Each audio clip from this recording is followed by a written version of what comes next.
അപ്പോൾ ഞാനും റിലേറ്റീവും കൂടി ഇന്ന് സൺഡേ ആയിട്ട് പുറത്തോട്ടൊന്ന് ഇറങ്ങി ഒരു കണ്ടന്റ് എടുക്കാൻ വേണ്ടി ഇറങ്ങിയതാണ്. അപ്പം വേറെ ഒന്നും കിട്ടിയിട്ടില്ല. അപ്പോൾ സൊമാറ്റോ നമുക്കൊരു ചേച്ചിയെ കണ്ടിട്ടുണ്ട്. അപ്പോൾ അവരെ ഒറ്റയ്ക്ക് ഇരിക്കുകയാണ്. ഇതാണ് കണ്ടല്ലോ. അപ്പോൾ ചേച്ചിയുടെ അടുത്ത് നമുക്ക് സൊമാറ്റോയെ പറ്റി എന്താണ് പറയാനുള്ളത്, അവരുടെ ജോലി റിസ്ക്കാണോ എന്താണെന്ന് നമുക്ക് അറിയാൻ വേണ്ടി നോക്കാൻ വേണ്ടി നമുക്ക് അവരെ ചോദിച്ചു നോക്കാം. ഓക്കെ, ഓട്ടോക്ക് എങ്ങനെയാണ് ഇപ്പോൾ ഞായറാഴ്ച ഓട്ടോക്ക്? ഞാനിപ്പം കൂടുതലും ബോയ്സിനെയാണ് കണ്ടിട്ടുള്ളത്. ലേഡീസിനെ ഞാൻ സൊമാറ്റോയിൽ വലുതായിട്ട് കണ്ടിട്ടില്ല. നമ്മൾ ഇൻസ്റ്റയിൽ റീൽസൊക്കെ ചെയ്യുന്ന ആൾക്കാരാണ്. അപ്പോൾ എന്താണ് ചേച്ചിക്ക് പറയാനുള്ളത് ഇതിപ്പോൾ ഓട്ടോനെ പറ്റി? ഓട്ടത്തിനെ പറ്റി പറയാനുള്ളത് സ്വിഗ്ഗിയെക്കാളും സൊമാറ്റോ ലേഡീസിന് ഫേവർ ചെയ്തുകൊണ്ട് 5 കിലോമീറ്ററോളം നമുക്ക് വന്നിട്ടുണ്ട്. ഈ 5 കിലോമീറ്റർ ആയതുകൊണ്ട് തന്നെ നമുക്ക് രാത്രി 10 മണി വരെ ഓടിയിരുന്നാൽ പ്രശ്നമൊന്നും വരാറില്ല. ഞായറാഴ്ച പൊതുവേ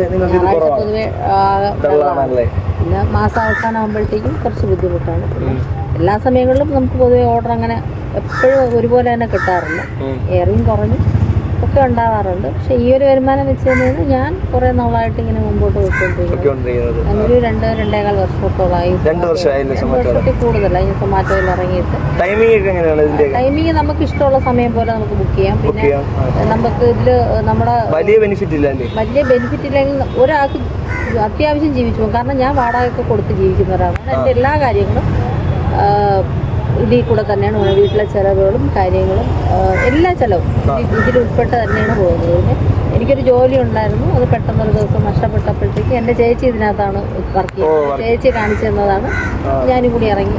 അപ്പം അന്ന് മുതൽ ഇന്ന് വരെ ഈ ജോലി ചെയ്ത് തന്നെയാണ് മുമ്പോട്ട് പോകുന്നത്. വീട്ടിൽ ഹസ്ബൻഡും മക്കളും ഒക്കെ ഉണ്ട്. 2 വർഷമായി ഞാൻ ഈ ജോലിയിൽ ഇറങ്ങി. പക്ഷെ എനിക്കൊരു ബെനിഫിറ്റ് എന്ന് വെച്ചാൽ നമുക്ക് വേറെ ആരെയും ഡിപ്പെൻഡ് ചെയ്ത് നിൽക്കണ്ട എന്നുള്ളത് ഏറ്റവും വലിയൊരു കാര്യമാണ്. പിന്നെ നമുക്ക് സുഖമില്ലാതായി കഴിഞ്ഞാൽ നമുക്ക് 1-2 ദിവസം റെസ്റ്റ് എടുക്കാം. സൊമാറ്റോയാണ് ബെറ്റർ.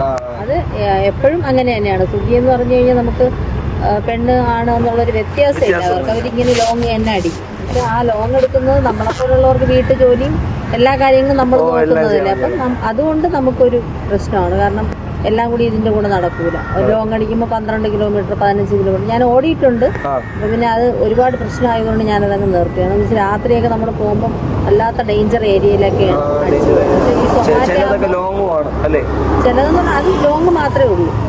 ചെറിയ ഓർഡർ ഉണ്ടെങ്കിൽ ലോങ് ആണ് ഏറ്റവും കൂടുതൽ വരുന്നത്. പക്ഷേ സൊമാറ്റോയെ സംബന്ധിച്ച് 5 കിലോമീറ്ററിനുള്ളിലാകുമ്പോൾ നമ്മളിവിടെ എവിടെ നിന്ന് വിളിച്ചിരുന്നാലും ഒരു വിളിക്കപ്പുറത്തേക്ക് ഒരു സ്വിഗ്ഗിക്കാരോ ഒരു സൊമാറ്റോക്കാരോ ആരെങ്കിലും നമ്മുടെ പാസ് ചെയ്ത് പോകും. എന്തെങ്കിലും അവിടെ ഒരു ആളുണ്ടാവും. അതുകൊണ്ട് ഒരു ധൈര്യമുണ്ട് സൊമാറ്റോയിൽ ഓടാൻ. വേറെ വർക്ക് ചെയ്യുന്ന ആൾക്കാരുണ്ട്. അതുപോലെ നമുക്ക് നമ്മളൊരു ഇരുട്ടത്ത് പെട്ടുപോകില്ലെന്ന് നമുക്കൊരു ഉറപ്പുണ്ട്. ഇതെല്ലാം നമ്മളെ കയ്യിൽ നിന്ന് തന്നെയാണ്. നമ്മളെ കയ്യിൽ നിന്ന് ചെയ്ത് തന്നെയാണ് നമ്മൾ പോകുന്നത്. മന്ത്ലി അല്ല, വീക്ക്ലിയാണ്. വീക്ക്ലി മൺഡേ വൈകിട്ട് 4 മണിയോടുകൂടി സാലറി. പക്ഷെ അതിൽ 1 രൂപയോ 10 പൈസയോ പോലും അങ്ങോട്ടോ ഇങ്ങോട്ടോ പോകാറില്ല. കറക്റ്റ് ക്യാഷ് തന്നെയാണ്. പിന്നെ നമ്മുടെ പെരുമാറ്റം പോലെ ഇരിക്കും കസ്റ്റമർ. നമ്മുടെ അതിലൊരു ഇതുണ്ട്, മെഡൽ ഉണ്ട്. അതിനകത്ത് നമ്മൾ കയറി വരുന്തോറും നമുക്ക് കസ്റ്റമറിന്റെ ടിപ്പുകളൊക്കെ അവർ നമ്മളെ നോക്കും. നമ്മുടെ സ്റ്റാർ റേറ്റിംഗ് എത്രയാണെന്നുള്ളത് അവർക്കറിയാൻ പറ്റുമല്ലോ. അപ്പം നമ്മുടെ പെരുമാറ്റം കൊണ്ടായിരിക്കും അതങ്ങനെ വരുന്നത്. അപ്പം അങ്ങനെയുള്ളവർക്ക് എനിക്ക് എന്തായിരുന്നാലും ഇപ്പൊ കുറെ നാളായിട്ട് എനിക്കൊരു 500 രൂപയോളം ടിപ്പ് ആഴ്ചയിൽ കിട്ടാറുണ്ട്. ടിപ്പായിട്ട് തന്നെ കിട്ടും. കയ്യിൽ തരുന്നവരുണ്ട് ഓൺലൈനായിട്ട്. ഞാൻ സൊമാറ്റോയിൽ ഹാപ്പിയാണ്. Thank you.